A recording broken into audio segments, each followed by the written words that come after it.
Bom dia, estamos aqui com o nosso primeiro episódio do AutoCast. Estou aqui com a nossa convidada, a psicóloga Érica Pellegrino, formada pela Universidade Federal Fluminense, com formação em neuropsicologia. Mas ela também é mestra em psicologia pela Universidade do Estado do Rio de Janeiro e doutoranda em neurologia, mas também na neurociência, pela Universidade Federal Fluminense. Nós trazemos hoje o tema Como lidar com as mudanças da infância para a adolescência. Será um momento muito bonito, que nós estamos dando início a esse nosso primeiro episódio do AutoCast. Então, se você já está aí, avise suas amigas que agora nós estaremos transmitindo ao vivo pelo YouTube. Bom dia, Érica, seja bem-vinda. Bom dia, Cristina. É um prazer, é uma alegria estar aqui colaborando com o podcast de vocês. Eu desejo sucesso. Que bom. Primeiro, vão ser muitos. Então, o ser humano está em constantes modificações, em transformações, mas é na infância para a adolescência que é onde ocorrem as maiores mudanças e a formação da identidade. E aí, eu gostaria que você nos desse essa palavra, nos ajudando, como é essa transformação da infância para a adolescência? O que nós precisamos calcar, afirmar na infância que possa nos ajudar na adolescência? Como devemos gerenciar toda essa mudança? Bom, Cristina, eu acredito que em termos de infância, a gente precisa aproveitar o momento em que, quando são pequenos, as crianças querem a validação dos pais. Elas querem concorrer para o bem que os pais apontam. É um momento em que eles mais concordam com a gente, que eles mais desejam a nossa aprovação, que eles andam e que eles absorvem nossas regras morais.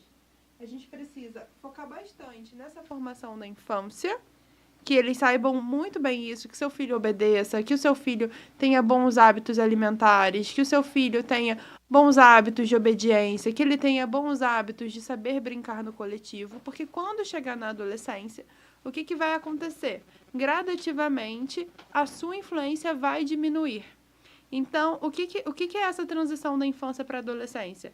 É o momento em que a criança começa a eleger novos referenciais, novas autoridades, e começa a comparar a realidade da casa dela com a realidade do coletivo, com a realidade de outros amigos. Ela desnaturaliza a própria casa e ela começa a construir na cabeça dela novos referenciais. É por isso que ela nos questiona. Então, o que a gente precisa sedimentar na infância? Toda a base moral. Porque com a base moral, ela vai olhar para toda uma realidade, mas se ela tem certeza que o que foi vivido é a verdade, ela sabe para onde voltar. E aí, quando é que a gente sabe que essa adolescência está chegando? Tem alguns marcadores que eu acho que podem ajudar as mães. São eles, quando a criança começa a apresentar um pensamento mais abstrato. Então, ela começa a criar histórias mais complexas, ela começa a entender coisas mais complexas. Então, assim, ela consegue entender, por exemplo, que a vaga do carro no shopping, na hora de sair, tem várias vagas disponíveis. Ela consegue entender que aquelas vagas ali não estavam disponíveis antes. Ela consegue fazer esse pensamento de tempo. Ela consegue fazer o pensamento complexo de, por exemplo, entender uma história que você disse uma coisa, mas na verdade foi uma ironia, uma brincadeira. Então, quando isso começa, está começando a fazer uma transição ali. Quando ela começa a apresentar aqueles cheirinhos que a gente sente, a necessidade do desodorante, e quando começa a afirmar bem aqueles grupos, o feminino e o masculino. Esse estranhamento entre os sexos mostra que já não está como era antes. Eles estão se preparando para serem adolescentes. E como que a gente pode proporcionar, então, na infância, já que a infância é tão importante sedimentar isso, como que a gente pode proporcionar na infância o que ajudará na formação de uma adolescência mais segura? O que a gente pode ajudar, e aí são dicas mesmo, tanto para os pais quanto para os adultos que são responsáveis por essa formação, quanto também a escola, porque essa criança também já está na escola nessa infância. Então, se a gente pensar que a infância vai aí até 7, 8, 9, 10 anos, a gente tem um período longo que pode calcar, que pode formar bem essa infância para que tenha uma adolescência mais feliz. Eu acho que a principal dica é: seja repetitivo sobre a verdade. No seguinte sentido, se você repete sempre para aquela criança o que significa ser verdadeiro, se você repete para essa criança o que é uma mentira, o que a gente não faz, se você repete para uma criança o que é caridade, como é que você fala com caridade com uma pessoa, se você repete para essa criança que toda vez que a gente sai de um cômodo a gente apaga a luz, que toda vez que a gente sai do banheiro a gente limpa o banheiro, que a gente deixa o nosso quarto ordenado. Tudo que é repetitivo e que gera um comportamento bom precisa ser martelado na infância, porque se tornar automático, vai facilitar muito a adolescência. Porque senão, na adolescência, a gente tenta resgatar o que a gente não formou. Uhum. E gera uma bola de neve, porque aí eles começam a questionar: se eu nunca fiz, por que eu tenho que fazer agora? Se eu nunca respondi com caridade, por que eu tenho que responder agora? Se quando eu era criança eu responder dessa forma, você achava engraçado, por que agora é mal educado? Então, aquela criança que faz birra, se a gente ri, ou se a gente olha para a criança tendo uma atitude desrespeitosa, e a gente passa a mão na cabeça, fala: mas eu também me sentiria assim, e não chama ela para o melhor comportamento, quando ela chegar na adolescência, ela não vai entender a troca de comando. Porque eu fiz isso a minha vida toda, e você sempre validou, e agora você está exigindo de mim uma postura coesa? Não. Então, não tenham medo de serem repetitivos sobre a verdade. Porque se a gente começa desde pequenos a apontar o que é verdadeiro, isso não se perde. E são detalhes, né? A gente usa muito a expressão do escovar os dentes. O quanto você tem que incentivar, motivar, criar uma dinâmica na escovação dos dentes, porque a criança vai esquecer. Vai. Então, são princípios muito pequeninos, porque é exatamente o que você falou. É sair do banheiro e você dar a descarga, fechar a tampa do banheiro, é você lavar as mãos. Quantas dezenas, centenas de vezes você vai ter que falar a mesma coisa. Então, a mesma coisa também se dá na questão dos valores. O quanto é importante afirmar que a criança não vai mentir, mesmo que ela possa, às vezes, querer se defender, mas que a verdade sempre vai ser a mais importante, sempre vai ser que tem a vez. O teu sim ser sim. E o seu não ser não. O quanto é importante isso. Mesmo que a birra, né? Porque nós também, adultos, também fazemos birras, de outras formas, a gente também faz. E o mundo não vai nos atender no nosso pedido porque a gente fez birra. É engraçado porque hoje um dos critérios de diagnóstico do transtorno positivo desafiador, o TOD, que anda chegando aí em várias escolas, um dos critérios de diagnóstico é a criança que não aceita e que modula a história para ela sempre ser a vítima. E esse é o transtorno que a gente considera como a porta de entrada do transtorno de conduta. Então, assim, a criança que não consegue se manter, não consegue assumir a parte dela do comportamento, não consegue assumir que ela fez o que era inadequado, ou por 1 milhão de motivos, porque eu deixei de ir na academia porque eu estava com preguiça, e tudo bem, desde que eu admita que eu deixei. Mas a criança cria uma história de que ela empurrou porque a culpa é do outro que foi empurrado. Não, ela jogou a coisa no chão porque a professora foi inadequada, ou porque, enfim, isso, que é um critério de diagnóstico nosso, mostra muito exatamente o que você falou, e que começa em casa. Porque quando você escova o dente, você pode escovar o dente sobre os gritos, ou você pode escovar os dentes sobre a persistência da sua mãe que te obriga a ser obediente. E os dois parecem que chegam na mesma coisa, porque o dente vai ser escovado do mesmo jeito, mas como você absorve isso tem uma diferença enorme, porque a criança que escova o dente sobre o grito aprende que gritar é uma boa estratégia para fazer o outro fazer o que você quer. E a criança que não, que a criança que está ali sobre o molde da nossa paciência, né? Educar forma o educador. Exatamente. Você senta naquele papel e você fala: você só vai sair daqui com o dente escovado. Se não vai dar tempo de brincar, não vai dar tempo. E ela tem que entender por que razão se escova os dentes, né? Não é dar satisfação porque ela merece... não. Mas eu vou dar a ela uma explicação que muitas vezes é científica. Exatamente, Né? pra Não é ter uma cárie. expressão porque eu acho, você vai Não. escovar o dente porque eu quero que você escove, porque eu acho que é bom. Não, não, não. Tem uma razão, porque vai dar cárie, a gente vai poder mostrar fotos com essas imagens. Assim a gente vai poder também trabalhar na questão dos valores. Por que ser honesto? Por que ser verdadeiro? Por que assumir a sua responsabilidade em pequenos atos quando você é pequena? Não, você caiu porque você não estava comportado, ou você caiu porque você não calçou bem seu chinelo, seu sapato, seu tênis. A mamãe mandou você amarrar seu cadastro, você não amarrou, então você caiu por conta disso. Não é porque o outro tem culpa. Quando você delega para o outro, e eu corroboro com isso, eu enquanto adulto, é isso mesmo, na escola você foi mal, você tirou uma nota baixa, por que o professor não fez isso? Por que o seu colega não fez isso? Então a gente corrobora. E essa narrativa vai crescendo, porque se essa narrativa nasce na infância e tá todo mundo contra essa criança quando ela é pequenininha e bonitinha, quando ela chegar na adolescência e começar a ficar fedorenta, se ela não quiser passar desodorante, e começar a se sentir estranha, porque vai nascer espinha, e ela naturalmente, pelo amadurecimento cognitivo, a gente tem, por volta dos 11 anos, a gente tem uma poda neuronal. Então, muitos neurônios morrem e existe uma otimização dos neurônios. Então, é uma fase em que realmente tem alguns starts ali. Então, naquela fase dos starts, ela vai fortificar o que já está ali.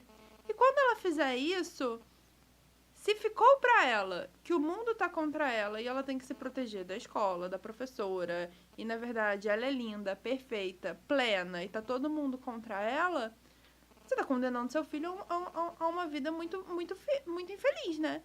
Porque ele vai chegar na adolescência e é aí que ele vai ter motivo para todo mundo estar contra ele.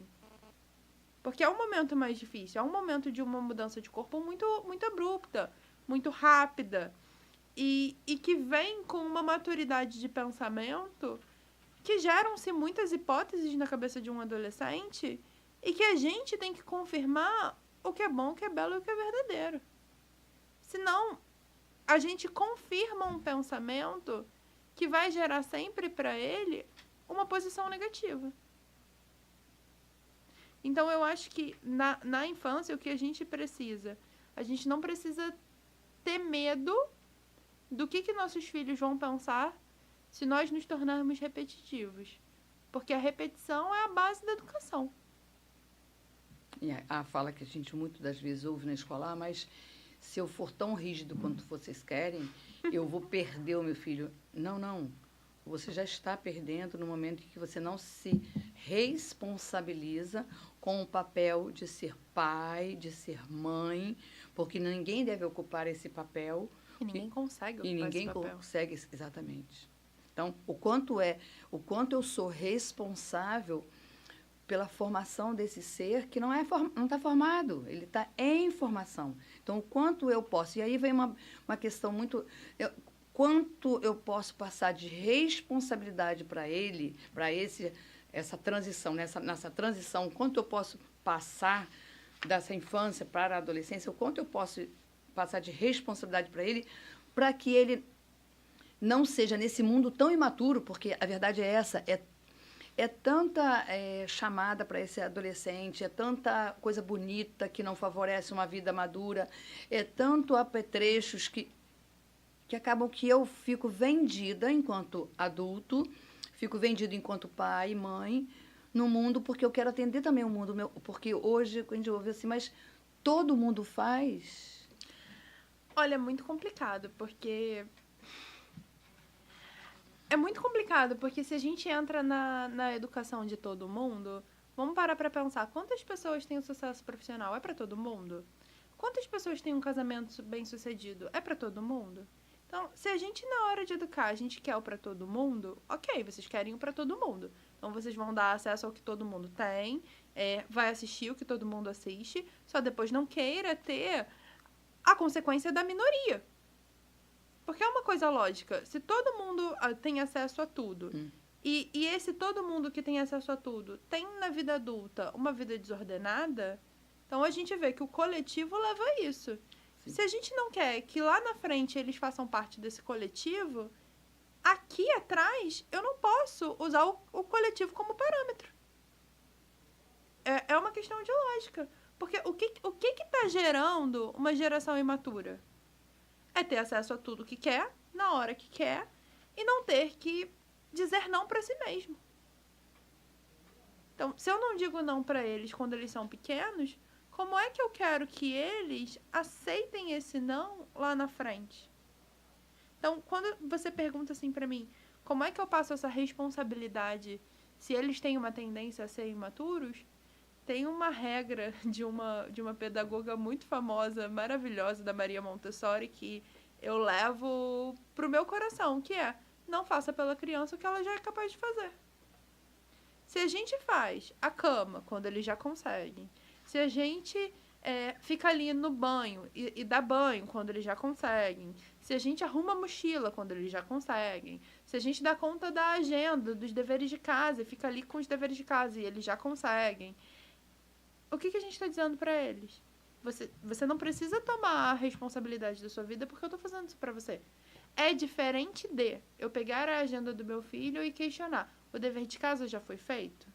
Uhum. A cama já foi feita? Porque existem dois opostos e os dois não são virtuosos. Um deles é: eu não questiono nada, eu não peço nada, porque o meu filho tem que ser autônomo e eu não formo essa autonomia. Eu exijo somente essa autonomia. E aí vai dar ruim, porque você não está acompanhando aquele desenvolvimento. E existe aquele outro que é assim: não, mas eu posso fazer por ele. A gente tem uma empregada, ela pode fazer por ele.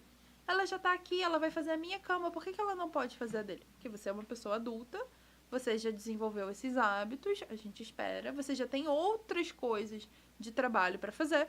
Hoje, se você tem o conforto de poder pagar alguém, ótimo, é excelente.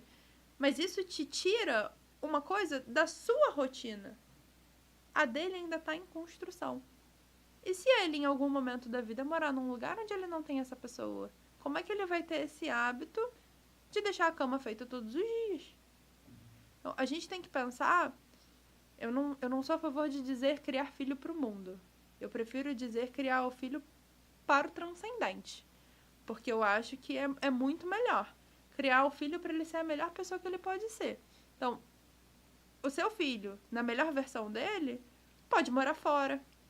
Pode passar um tempo, Deus sabe onde no mundo, e aí ele não vai fazer a cama dele? Vai formar uma família, né? Ele vai Exatamente. formar uma família. Como Exatamente. é que eu vou formar esse adolescente para que ele possa futuramente também estar formando outro adolescente, outro ser humano? Exatamente. E vai ser capaz de olhar para a família dele com seriedade, como um projeto de vida? Porque a família é isso, né? Não dá para você desistir da família. Então, se eu deixo ele ficar trocando de esporte de qualquer jeito, se eu deixo ele ficar trocando de escola de qualquer jeito, se em cada lugar que ele encontra um problema, um desafio, eu permito que a decisão seja sair, não seja corrigir, o que eu tô passando para ele? Eu tô dizendo para ele que ele pode pegar coisas importantes e passar. Protelar. E aí? Quando for a vez dele, como é que ele vai manter um casamento? Como é que ele vai se manter num trabalho? Como é que ele vai construir uma carreira? Como pais, a gente tem uma tendência, eu brinco de dizer que a gente faz muita ladainha, né? A gente faz sermões, faz, enfim. Mas como deveria ser esse diálogo? Ele, às vezes, não é diário, mas ele deveria, pelo menos, ser um semanal, junto dessa transição, nesse momento de transição que é o mais crítico, porque é impressionante o que a gente vê na escola, né? Eles querem ser adultos, então eles já não são mais criança, têm mais atitude de adulto, mas daqui a pouco, quando você vê o dia da novidade, eles trazem uma boneca, trazem ou seja, para eles também é duro, da mesma forma que para nós. É muito difícil. Crescer é chato. Crescer é chato, crescer traz responsabilidade. Então, o quanto dá para a gente ajudá-los e conversar com eles? Que tipo de diálogo, né? Sem entrar na linha do sermão. Eu acho que a gente precisa sempre trazer uma imagem positiva do futuro. Então, dizer assim... E é por isso que a gente não pode liberar tudo para eles quando eles são pequenos. Porque se a gente pode dizer assim, por exemplo... quando você fizer X anos, toda semana a mamãe vai te dar um dinheirinho para você poder escolher entre comprar um açaí, comprar uma besteira, comprar um pacote de figurinha para você, porque você já vai ter X anos e vai ser sua responsabilidade. Ou então, quando você fizer X anos, a mamãe já não vai precisar te cobrar isso. Então, quando você fizer X anos, você vai poder colaborar com a gente na hora de fazer o almoço. Essa tarefa que você faz já vai ser do seu irmão mais novo. Essa tarefa aqui, nova, mais difícil, vai ser sua, porque olha, você...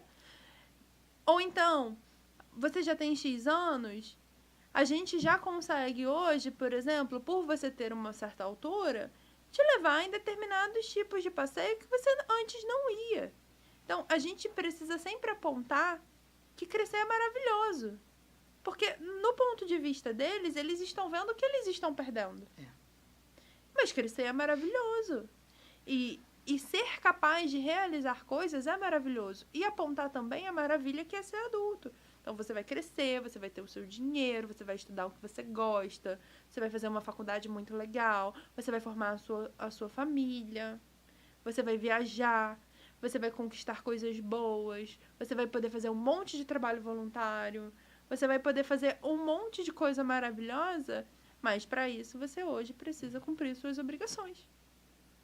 Eu sempre digo para os meus pacientes que eles estão construindo a vida que eles querem ter. E eu acho que é isso que a gente precisa ter. Não é no discurso. É também mostrando para eles o quanto nós somos felizes com a vida que a gente leva. Porque se eu realmente tenho um pai e uma mãe infelizes na vida, na vocação deles, na profissão deles, em tudo, como é que eu tenho uma visão esperançosa do futuro? Não tenho. Mas é exatamente isso. Eles precisam perceber que a caminhada de ser pai e mãe também é uma construção.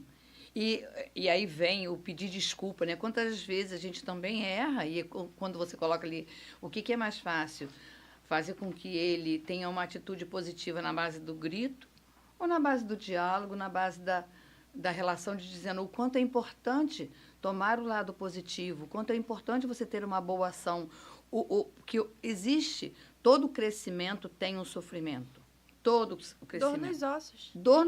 Isso que eu ia exatamente levar. Quantas vezes a gente vê um adolescente dizendo, minhas pernas doem, mas, meu filho, você está crescendo. Então, é uma dor. Você vai para uma academia malhar, dói. Você sente queimação no músculo. E se não sentir, é porque não está fazendo efeito. A picada da injeção dói, mas ela é positiva. Estudar é chato. Estudar é chato. Sentar para estudar é difícil. Custa. Responder, obedecer, custa. Segurar o seu impulso, custa. Estar ali no trânsito e não falar um palavrão, custa. Ver coisas que são inadequadas acontecendo e ter o comportamento maduro, custa. Para eles, custa também. O siso, né? Eu lembro quando quando o siso, os nossos dentes começam a nascer, o quanto dói. Opa, ele é um sinal de que você está ficando adulto, que você está crescendo. Então, é importante o pai mostrar, a família mostrar que não existe crescimento, não existe maturação sem o sofrimento. Não existe. Agora, eu posso sofrer com alegria. Pode. Ou eu posso sofrer resmungando. Eu posso ter uma família com as caminhadas que nem sempre são tão bonitas, mas dizer assim, é essa família que Deus me deu, é essa família que o mundo me oferece, então eu vou fazer com que isso seja bonito, que seja belo nessa construção. E não, muitas das vezes, querer desistir de educar. Porque vai ter que frustrar. Porque vai ter que frustrar. O Viktor Frankl, que é aquele psiquiatra que sobreviveu ao campo de concentração, ele fala que a liberdade do ser humano está no como. Não está no que ele vive. Está no como ele vive. É exatamente isso que você estava falando, Cristina. Você vai viver aquela circunstância. E aí? Como vamos viver? Então, vamos lá. Você está com uma criança, você está com um pré-adolescente, você vai levar ele para tirar sangue. Ninguém gosta de tirar sangue. Ninguém sente prazer em tirar sangue. Agora, você pode conversar com ele e falar, filho, olha só, você vai ter que fazer esse exame de qualquer jeito. Você vai escolher.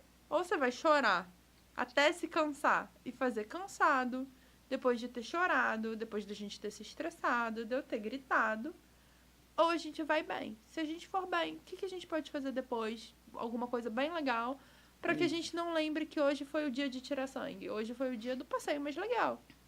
Mas também não posso dizer pra você, Que vai você- lá, que não vai sofrer, que não vai... Vai doer. Vai doer. Não posso dizer, ai, não dói nada. Não, não minta, não minta. Dói. E é isso que a gente tem que passar para os adolescentes, assim. Quando a gente entra na adolescência, muita coisa acontece. Eles escolhem esses novos referenciais. Eles passam a fazer parte de um grupo.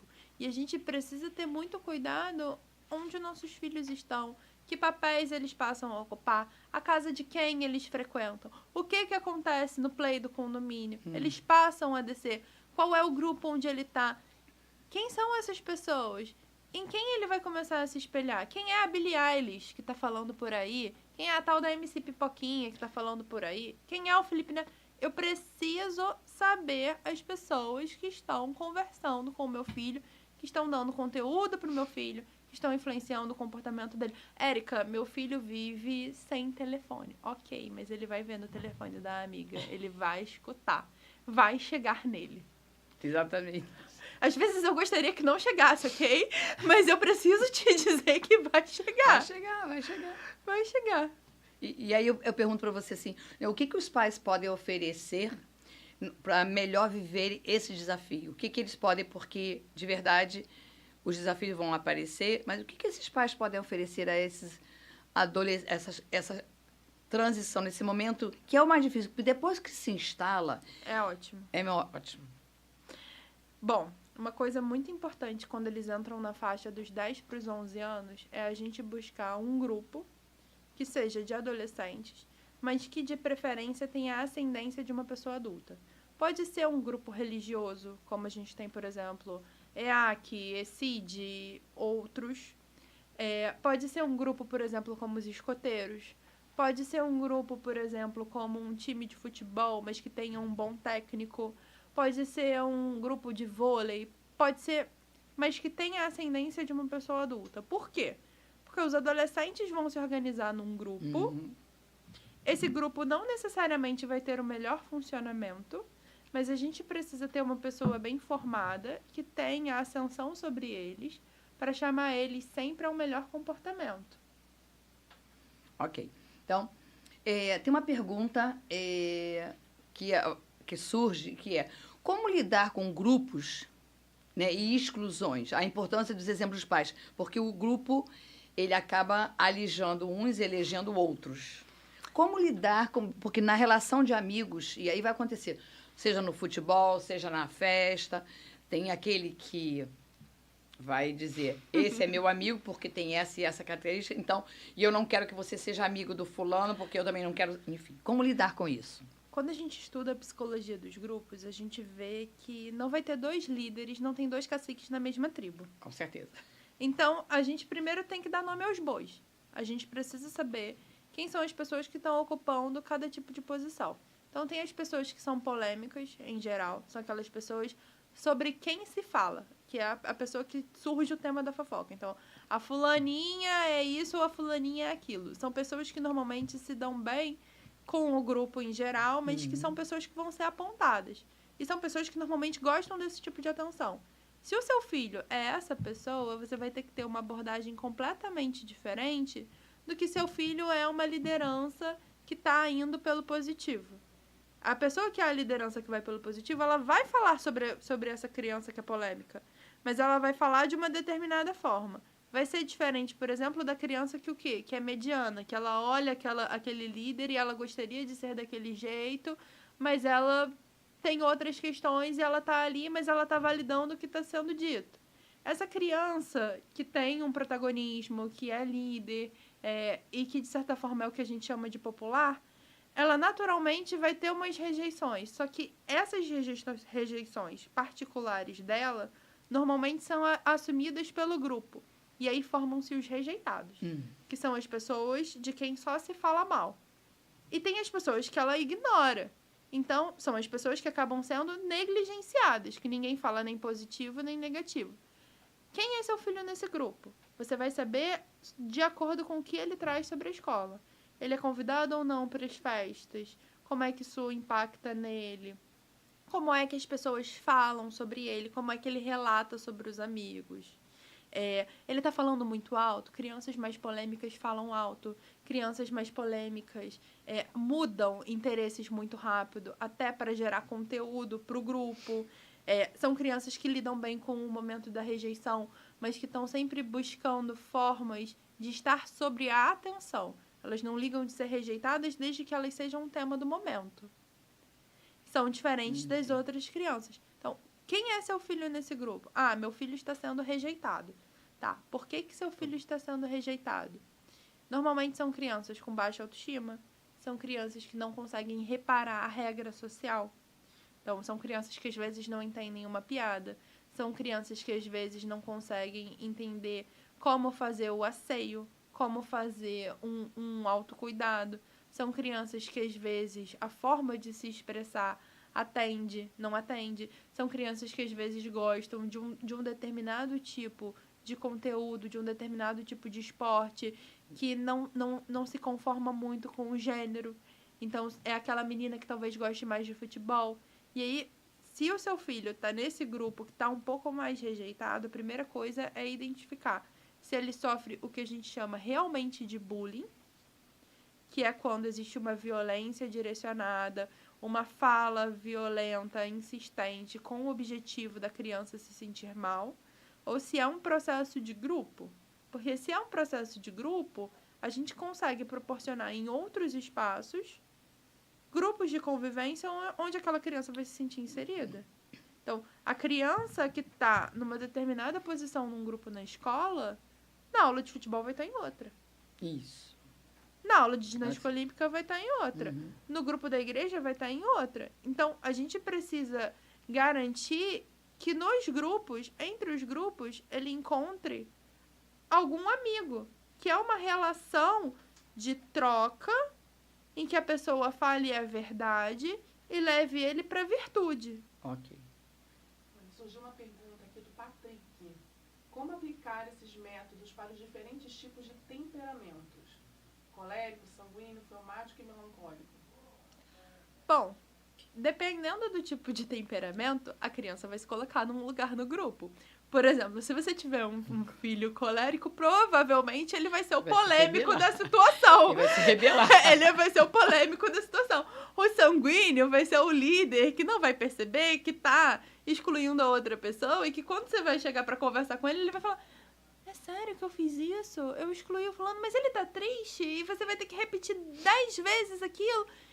Mas ele vai ser um líder que, se você acessar, ele vai conseguir resgatar aquela pessoa e falar: pô, desculpa aí, mal aí, se eu fiz mal a você, vamos lá e tal. É isso. É você conhecer, além do temperamento, a predisposição do seu filho. Porque todo adolescente quer o bem. Quando acontece isso de, tem um adolescente que está excluindo voluntariamente uma pessoa. Tem um adolescente que está fazendo bullying de propósito. Que quando chega, por exemplo, na cena de esporte, chama todo mundo para excluir uma criança. Pode olhar, porque esse adolescente, essa criança está em sofrimento.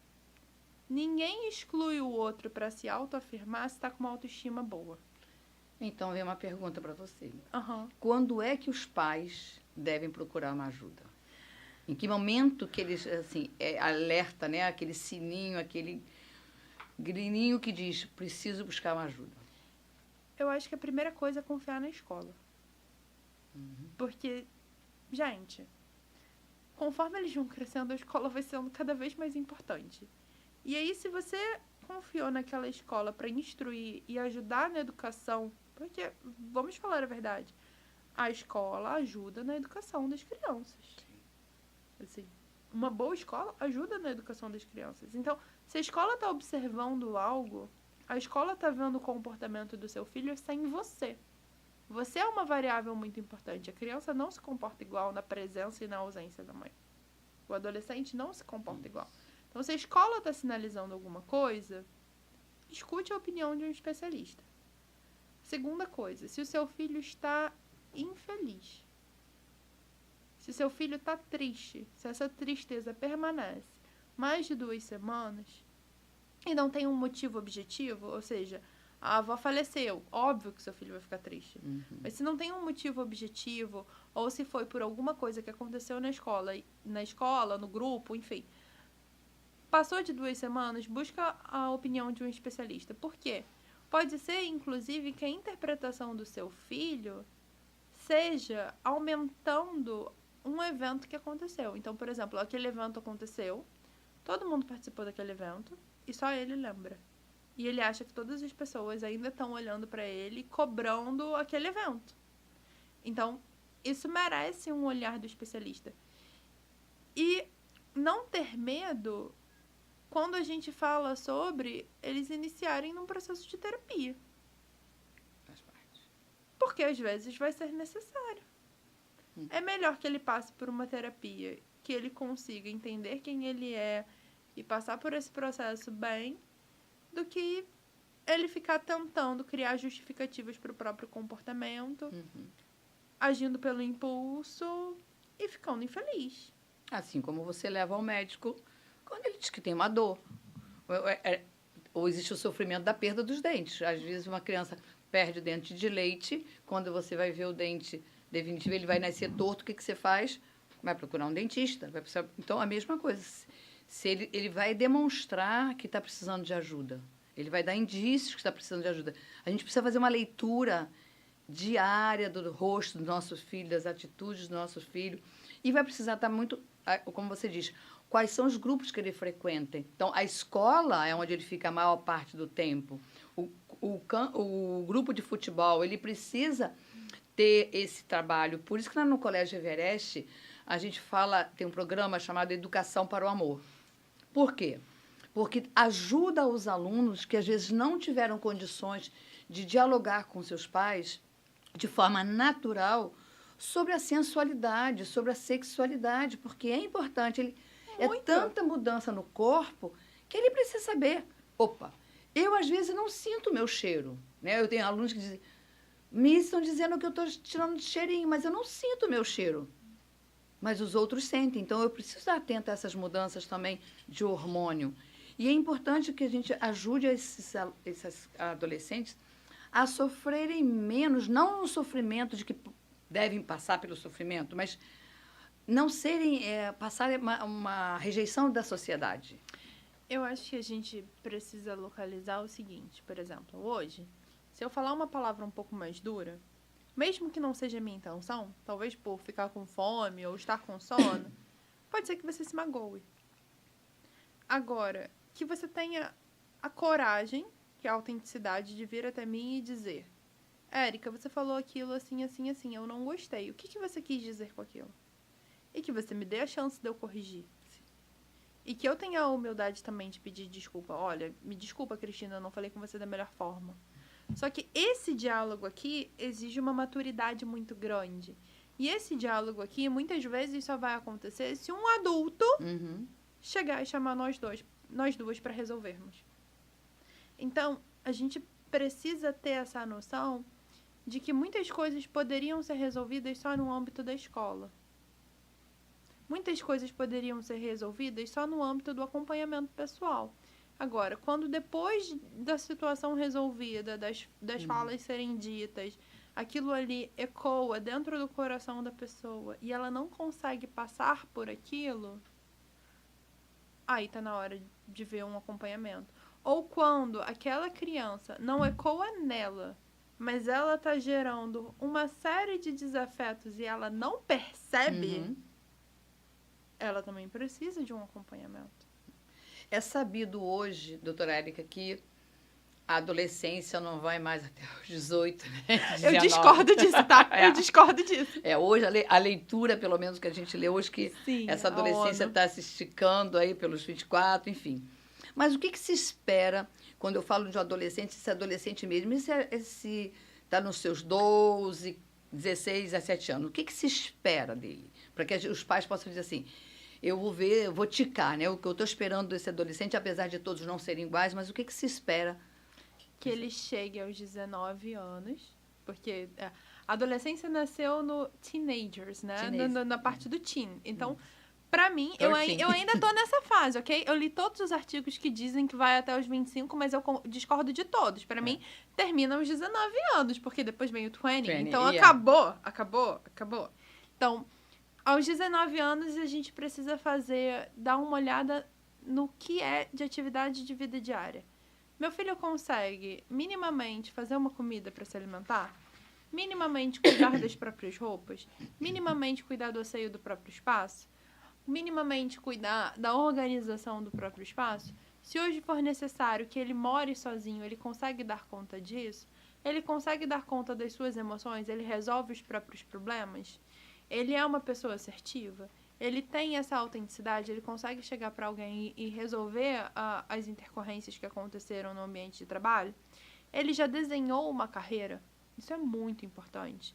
Eu não estou dizendo ele saber o que ele quer fazer pro resto da vida. Eu digo desenhar uma carreira. Então, por exemplo, com 17 anos, eu sabia que eu queria trabalhar com pessoas e que eu queria ser psicóloga. Eu não sabia que ia vir mestrado, doutorado, uma série de coisas. Mas um desenho primário de carreira precisa existir. Nem que aquela carreira não seja o que ele vai fazer pro resto da vida. Mas que seja uma forma dele se manter. Porque senão, o que vai acontecer? Entra essa adolescência tardia, que inclusive é problemática, em que ele vai demandar dos pais uma vida perfeita para depois ser adulto. Então, eu só vou casar quando eu estiver ganhando não sei quantos mil reais e tiver condição de pagar uma empregada, porque eu não quero me responsabilizar sobre a minha própria casa. Eu só vou sair de casa quando eu tiver X, Y, Z e eu não tenho por culpa do fulano ou do ciclano. Não, na sua época era mais fácil porque é X, Y, Z. E não. Se a gente olhar toda a estrutura que a gente garante hoje para um adolescente, poucos não vão fazer, não participam de uma escola que dê uma segunda língua, um esporte. Eles recebem muito mais do que gerações anteriores. Então, eles têm condição, sim, de construir uma vida. E é isso que a gente precisa ter como meta. Que eles cheguem aos 19 anos olhando para a vida adulta sem medo. Que ótimo. A gente tem duas perguntas aqui. Uma da Keila primeiro. Como os pais podem conversar com os filhos para diminuir essa sensação de solidão na escola, quando a escola relata que ele não está sozinho. Então, o filho relata que ele tem a solidão na escola, mas a escola relata que ele não está sozinho. Essa é a primeira pergunta. Ou seja, ele está no play, ele interage com os amigos, mas ele relata estar só. Bom, a primeira conversa que você tem que ter com seu filho é trazer o pezinho dele para a realidade. Então, filho, vamos lá, você está dizendo para mim que você está se sentindo sozinho. Qual foi o momento no play que você ficou sozinho? Qual foi o momento na sala que você ficou sozinho? E escutar esse relato inteiro. Porque às vezes pode ser uma coisa assim, eu me senti sozinho porque eu não queria brincar de X e todo mundo queria brincar. E aí, vocês concordam comigo que essa criança está escolhendo ficar sozinha? E aí a gente precisa trabalhar a conformidade ao grupo, porque as pessoas nem sempre vão se dobrar à ideia que a gente traz. Exato. Agora, é diferente, por exemplo, nossa, eu fiquei triste com, sei lá, a gente falou sobre a África, a professora mostrou as fotos das crianças na África com fome, eu fiquei muito triste, isso mexeu comigo, e eu passei o recreio sozinho, eu passei o play sozinho, e ninguém veio até mim. Isso é outra situação. E aí a gente vai entender por que as crianças não foram. Será que não foram porque não perceberam? Será que essa criança realmente, no grupo, não está sendo percebida? Será que essa criança, alguém foi e ela deu uma resposta ríspida e não percebeu, e aí os outros não vieram? Será que já aconteceram outras situações assim, e essa criança sempre está triste por alguma coisa, e por isso os colegas já nem sabem mais como lidar? Ou seja, quantas vezes também houve essa situação? Exatamente. Porque às vezes eles mencionam muito. Foi um dia que aconteceu. E por 3 minutos. E por 3 minutos eles mencionam como sempre o play foi assim. Inteiro, porque ninguém me ama. Então, quando se é mãe, a lente aumenta, né? Porque dói mais nas mães do que nos filhos. A verdade é essa. Então, como a lente dimensiona, a gente precisa ter esse grauzinho de isenção e trazer isso para a realidade, para a gente poder trabalhar o que é certo. E aí tem uma formulazinha de matemática. Primeiro você valida, poxa, filho, a mamãe entende que você se sentiu assim. Agora, o que nós podemos fazer sobre isso? Como é que a gente pode se colocar no grupo? Como é que a gente pode resolver? Se a gente fica só na validação, o problema persiste. A gente tem mais uma pergunta aqui que talvez encaixe com ela, da Mariana. Por favor, dicas para trabalhar a autoestima com a criança que se sente excluída por amigas. Olha, vamos lá. Primeira coisa para você trabalhar a autoestima. Se a sua filha está sendo excluída de uma forma bem voluntária, se as meninas estão com a intenção de excluí-la, leve isso à escola. Porque isso precisa de um trabalho mais profundo. Agora, se a sua filha está com a autoestima abalada, todas as meninas já estão numa fase um pouco mais ligadas à beleza, querendo se maquiar, querendo se pentear, e ela ainda está mais criançona, e aí ela não olha para isso. Aí vai ser importante que você comece um movimento. Gente, salão de beleza não é fútil. Leva ela para fazer uma hidratação no cabelo, para fazer as unhas, começa a afirmar. É muito importante que a família afirme essas mudanças como algo positivo, porque senão pode ser que ela fique com vergonha de sentar nesse lugar da adolescência, de que o corpo está diferente, de que quer uma roupinha mais assim. Então é importante que a gente estimule e deixe essa porta aberta, sabe? De você agora pode usar outras roupas, que não precisam ser roupas que mostrem o seu corpo, mas que são roupas que acinturam, que são roupas bonitas, que são roupas que não tem mais aquele perfil de vestido infantil, a forma de pentear o cabelo, a forma de se maquiar. Tudo isso, quando vem da mãe, ajuda muito. E aí, mostrar um exercício bem legal. Fique com sua filha no espelho, se arrume você e ela, olhe com ela junto, as duas olhando para o mesmo espelho, e comece a afirmar tudo que você vê de bonito nela. Comece a afirmar. Chama ela para esse exercício. Filha, olha como seu cabelo tá bonito. Olha como sua pele tá bonita. Ou não tá, vamos começar um tratamento com o dermatologista. Olha como melhorou. Olha só, isso aqui vai sumir. Então, mamãe vai te ajudar a lembrar todo dia para passar o creme. E não deixe de conversar com a escola. O maior dos problemas é quando a gente assume como se a gente tivesse que dar conta da adolescência sozinho. E não é essa a realidade. Então, nesse momento, a gente assim, agradece muito a sua presença, Érica. Você já faz parte do nosso projeto. E agora nós temos aí o Autiscast, que vamos fazer dando caminhada e podendo prosseguir. Eu quero agradecer a cada um que está aqui, compartilhando também com seus amigos. Nós vamos compartilhar a gravação do podcast no canal do YouTube e em formato de áudio no Spotify. Então, vai ser fácil para você estar no seu carro, às vezes no momento de fila de espera, e você poder ouvir, tá? Nos siga no canal do YouTube, @EverestRJ, ou no Spotify, para ouvir este podcast. Terminamos aqui, então, o nosso primeiro episódio do nosso Autiscast. Esperamos vocês no próximo. E um dos temas que já está previsto é sobre temperamentos, porque pela primeira vez foi feita uma pergunta sobre temperamentos. Nós vamos trabalhar num podcast exatamente sobre temperamentos, tá bom? Talvez não seja no próximo, mas com certeza em setembro. Um grande abraço para vocês.